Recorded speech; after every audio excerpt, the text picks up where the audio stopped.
Hi everyone, this is Courtney with Texas Teacher Today. If you've watched some of my other videos, you might have heard me mention this before, but if you go to Texas NESC Manual, click on Preparation Manuals, click on Prepare. In the drop-down box, you've probably already seen the LOTE Spanish, but did you know that the French and German also have pedagogy questions because the first three competencies of those tests are the same?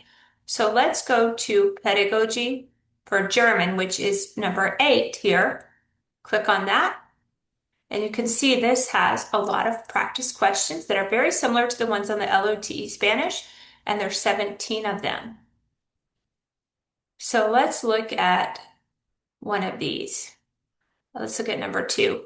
Mr. Johnson teaches a class that includes students of multiple language levels. He has noticed that some of his students who are native speakers are reluctant to speak in class.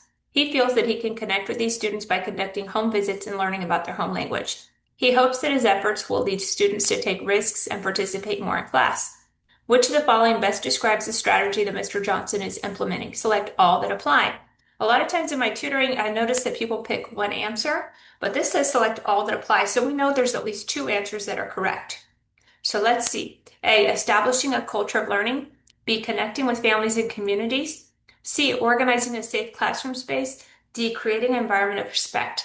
Well, this manual will tell us the answers and an explanation. So B and D are correct. A and C are incorrect. B is correct because by taking the time to reach out to families and to tap community resources, teachers can increase their connections to students exponentially and enhance the impact on students' learning. D is correct because the teacher is acknowledging the value of the heritage speaker's home language and showing respect for the student's culture. So maybe you're struggling with pedagogy. Most people are. It's probably the hardest part of the test for almost everybody, whether you're a native speaker, heritage speaker, or second language learner. So I spent a lot of time on pedagogy in my course in tutoring, making sure you know the content. That way you can answer any question. So if you need help, please call me or send me a text at 361-846-0741. Thanks.